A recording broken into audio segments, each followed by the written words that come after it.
अस्सलाम वालेकुम viewers and welcome to G Amazon channel.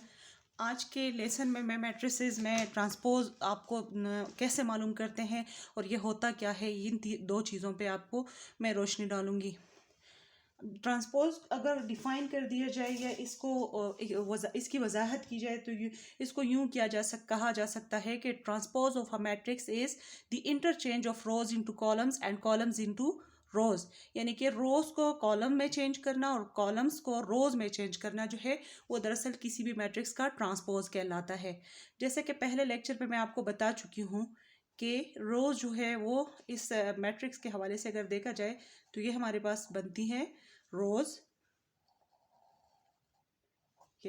Let's suppose कि ये हमारे पास R1 है और ये R2 है।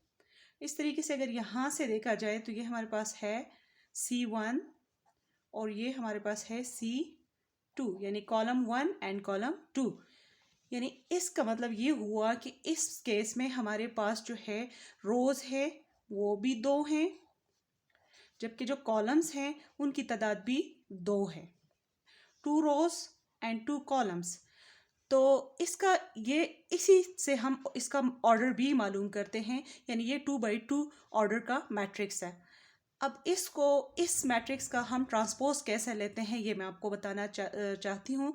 यानी कि इसमें हम यूँ करते हैं कि interchange of rose into columns and columns into रोज। तो ये फर्स्ट रो है, ये फर्स्ट कॉलम में चेंज हो जाएगा। हमारे पास फर्स्ट रो में है 1 and 3, इसके एलिमेंट्स है 1 and 3। तो हम इसको यूँ कर लेंगे कि ये हमारे पास हो जाएगा 1 और 3 इसका जो है रो का जो सेकंड एलिमेंट है वो कॉलम में चेंज हो जाएगा। इस तरीके से हमारे पास यहाँ सेकंड रो जो है वो ये है 5 और 6 पे मुश्तमिल है।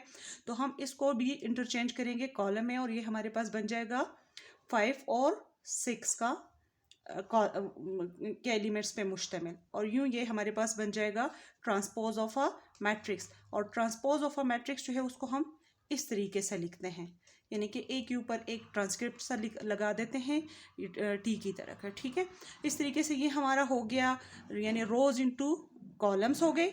ये रोज थे, ये कॉलम में चेंज हो गया, और ये कॉलम्स थे तो ये रोज में चली गई। जो कॉलम्स थे वो रोज में चेंज हो गए। ये देखिए 1 and 5, ये 1 and 5 हो गया, एंड 3 and 6 यानी रोज into columns and columns into रोज।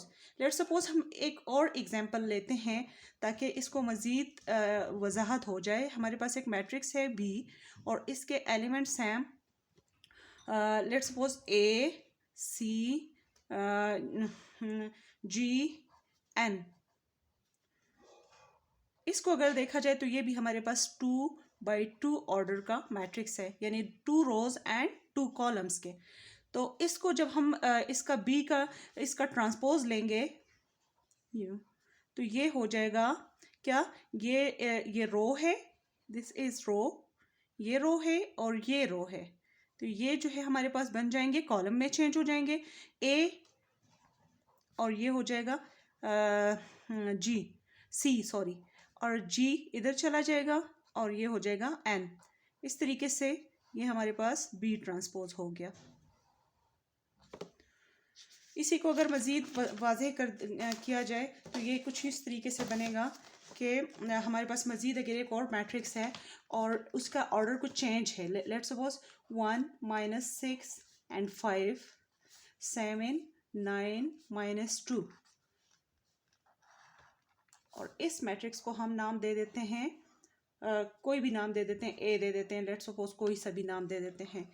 तो इसका जो हम ट्रांसपोज मालूम करेंगे वो यूँ हो जाएगा A transpose is equal to row. अगर आप लोग खुद ही थोड़ा सा सोचें और मुझे बता दें तो ये मज़ीद बेहतर हो जाएगा। इससे पहले मैं आपको फिर एक चीज़ की वजाहत कर दूं कि इसमें रोज़ की जो तादाद है वो है 2, यानी इसमें 2 रोज़ हैं, और कॉलम्स जो हैं इसमें वो हैं 3, यानी ये 3 कॉलम्स और दो रोज़ पे मुश्तमिल है। इसमें रोज़ की जो तादाद है वो है 2 और इसमें कॉलम्स की जो तादाद है वो है 3। इस तरीके से ये 2 by 3 ऑर्डर का हमारे पास मैट्रिक्स बन गया। और इसको ट्रांसपोज जब लेंगे तो जाहिर है इसका ऑर्डर भी चेंज हो जाएगा, यानी यहाँ पर हमारे पास है 1 - 6 and 5। तो ये रोज़ के एलिमेंट्स हैं, ये चेंज हो जाएंगे हमारे पास उसमें कॉलम्स में 1 -6 5। और इस तरीके से ये सेकंड रो है ये 7 9 -2। और अब अगर आप गौर करें तो इसमें कितने रोज बन रहे हैं 1 2 3, यानी 3 रोज बन रहे हैं। और अब कॉलम्स हमारे पास ये 2 आ रहे हैं। इसका मतलब ये है कि जब हम इस तरह के मैट्रिक्स को चेंज करेंगे, कभी भी मैट्रिक्स को जब हम चेंज करेंगे, कन्वर्ट करेंगे, ट्रांसपोज निकालेंगे, तो उसका जो ऑर्डर है वो भी चेंज हो जाएगा। जैसे यहाँ पर हमारे पास रोज जो थी वो 2, ये जो ऑर्डर था वो 2/3 का था, और जब इसका हमने ट्रांसपोज लिया तो वो 3/2 का मैट्रिक्स बन के निकला। तो उम्मीद है कि आपको ट्रांसपोज ऑफ मैट्रिक्स जो है वो निकालना जो है वो अच्छी तरह समझ में आ गया होगा।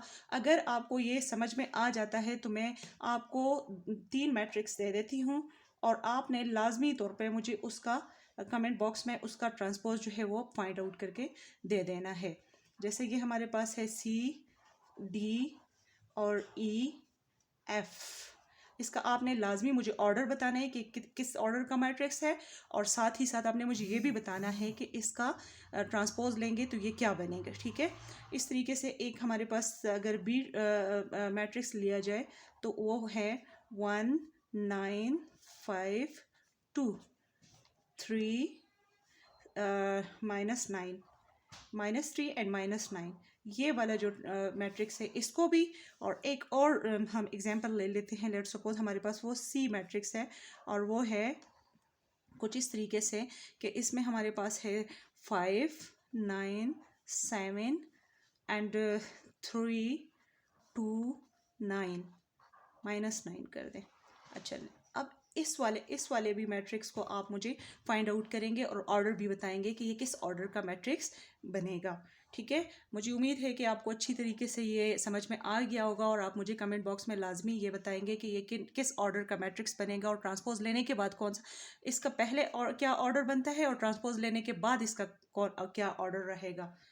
अगर आपको ये लेक्चर जो है किसी तरीके से भी आपके स्टडी में हेल्पफुल हो तो आप लाजमी कमेंट में मुझे बताइएगा, और अगर इसमें मज़ीद आपको बेहतरी की भी ज़रूरत हो तो आप मुझे बताइएगा कि इसमें क्या बेहतरी लाई जा सकती है। शुक्रिया। लाइक शेयर और कमेंट करके लाजमी जो है आप मेरी हौसला अफजाई कीजिएगा। शुक्रिया।